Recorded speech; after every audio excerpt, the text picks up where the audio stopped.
ചില രാഷ്ട്രീയ മുതലാളിമാർ ഈ വലിയ സംഘടനകളെ പുകഴ്ത്തിക്കൊണ്ട് പാടുന്ന പാട്ടൊക്കെ ഞാൻ കേട്ടിട്ടുണ്ട്. സത്യത്തിൽ ഇവര് 1 കോടി 2 കോടി 3 കോടി രൂപ സർക്കാരിൽ നിന്ന് വർഷാവർഷം ഗ്രാന്റ് വാങ്ങി ബാങ്കിലിടുകയും അവർക്ക് അങ്ങനെയാണ് വലിയ സ്ഥാപനങ്ങൾ നടത്തുന്നത്. നമ്മളെ പോലുള്ള ചിലർ നടത്തുന്നത് ഒരു സേവന പ്രവർത്തനമായിട്ടാണ് നടത്തുന്നത്. ഈ ലോകത്ത് ജീവിച്ച് നമ്മൾ ഭൂമിയിൽ ഒരു മനുഷ്യനായിട്ട് സൃഷ്ടിക്കപ്പെട്ടു. ഈ ഭൂമിയിൽ നമ്മൾ ജീവിക്കുന്നു. ഈ ജീവിക്കുന്ന കാലത്ത് നമ്മളാൽ താഴെ തട്ടിലുള്ള പാവങ്ങളായിട്ടുള്ള, കണ്ണു കാണാത്തവരായിട്ടുള്ള, ചെവി കേൾക്കാത്തവരായിട്ടുള്ള, നടക്കാൻ കഴിയാത്തവരായിട്ടുള്ള ആളുകളെ മറ്റാരും സംരക്ഷിക്കാനില്ലാത്ത ഒരവസരത്തിൽ നമ്മൾ ഏറ്റെടുത്ത് സംരക്ഷിക്കുമ്പോൾ, നമ്മൾ ഒരാളുടെ അടുത്ത് പോയി ഒരു ചെറിയ സംഭാവന വല്ലതും ചോദിക്കുമ്പോൾ നിങ്ങൾക്ക് സർക്കാർ തരുന്നില്ലേ, നിങ്ങൾക്ക് ആ മുതലാളി തരുന്നില്ലേ, നിങ്ങൾക്ക് ഈ മുതലാളി തരുന്നില്ലേ, നിങ്ങൾക്ക് കേന്ദ്ര സർക്കാർ ഇത്ര തരുന്നില്ലേ, നിങ്ങൾക്ക് ഗൾഫിൽ നിന്ന് ഇത്ര ഫണ്ട് വരുന്നില്ല, നിങ്ങൾക്ക് അമേരിക്കൻ ഇത്ര ഫണ്ട് വരുന്നില്ലേ, വെളിനാട്ടിൽ ഇത്ര കോടി വരുന്നില്ലേ എന്ന് ചോദിച്ച് ഞങ്ങളെ വിഷമിപ്പിച്ചിട്ടുള്ള ഓരോ പത്തനംതിട്ടയിലുള്ള രാഷ്ട്രീയ മുതലാളിമാരെ നിങ്ങളുടെ മുമ്പിൽ ഞാൻ വിരൽ ചൂണ്ടും. അതിനുവേണ്ടിയാണ് ഞാൻ ഇറങ്ങിയിരിക്കുന്നത്.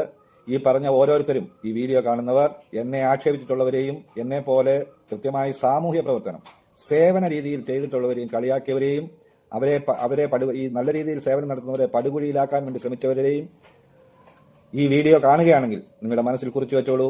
ഏറ്റവും വലിയ നമ്മുടെ ഇന്ത്യ രാജ്യത്തെ അല്ലെങ്കിൽ ഏഷ്യൻ ഭൂഖണ്ഡത്തിലെ ഏറ്റവും വലിയ സാമൂഹ്യ പ്രവർത്തകൻ എന്ന് പേര് വാങ്ങി നടത്തുന്ന അവാർഡുകൾക്കും അവർ വാങ്ങിയിട്ടുള്ള പേരുകൾക്കും ഈ ഒരൊറ്റ ഇത് നിങ്ങൾ ചോദ്യം ചെയ്താൽ മതി. നിങ്ങൾക്ക് ധൈര്യമുണ്ടോ ചോദിക്കാൻ?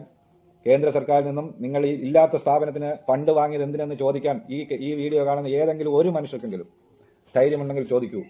നിങ്ങൾ ഇല്ലാത്ത സ്ഥാപനം, പത്തനംതിട്ട ജില്ലയിൽ അടൂരിൽ പ്രവർത്തിച്ചു വന്ന ഡി എഡിഷൻ സെന്ററിനേക്ക് ഇല്ലാത്ത സ്ഥാപനത്തിൽ നിങ്ങൾ ഫണ്ട് വാങ്ങിയിട്ടുണ്ടോ ഇല്ലയോ എന്ന് ചോദിക്കുക. എനിക്കും അതറിയാൻ ആഗ്രഹമുണ്ട്. നിങ്ങൾ ചോദിച്ചിട്ട് നിന്റെ കമന്റ് രീതിയിലോ ഇനി എന്റെ ഫോണിൽ വിളിച്ചോ ഒക്കെ നിങ്ങൾക്ക് ഭീഷണിപ്പെടുത്തുകയൊക്കെ ചെയ്യാം. ഞാനതൊക്കെ അങ്ങോട്ട് സഹിച്ചോളാം. എന്താണെങ്കിലും ഇതെല്ലാം ഒരു ദിവസം ഇതിന് ഫണ്ട് അനുവദിച്ചവരും ഫണ്ട് കൊടുത്തവരും ഫണ്ട് അനുവദിച്ചവർ കുഴപ്പക്കാരല്ല. കാരണം ഫണ്ട് സ്ഥാപനമുള്ളപ്പോഴാണ്, ഒരു സ്ഥാപനം തുടങ്ങി 3 വർഷം കൃത്യമായി പരിപാലിച്ചു കൊണ്ടുപോകുന്ന ആ 3 വർഷത്തിന് ശേഷമാണ് ഓരോ സ്ഥാപനങ്ങൾക്ക് സർക്കാർ ഫണ്ട് അനുവദിക്കുക. അതാണ് നിയമം.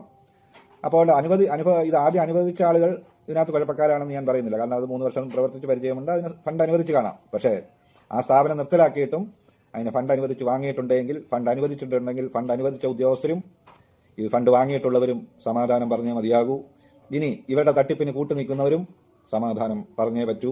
ഏതായാലും ഇന്ന് ഈ വീഡിയോ ഞാനിവിടെ നിർത്തുകയാണ്. കാരണം ഇതിന്റെ അല്പം കൂടി മറുപടി വരാനുണ്ട്. എത്ര രൂപ ഫണ്ടാണെന്നുള്ളത് നിങ്ങളോട് പറഞ്ഞെങ്കിൽ മാത്രമേ എനിക്കത് പൂർത്തീകരിക്കാൻ പറ്റൂ. അതുകൊണ്ട് എൻ്റെ അടുത്ത വീഡിയോയും കാണുവാൻ ശ്രമിക്കുക. എല്ലാവർക്കും നന്ദി, നമസ്കാരം.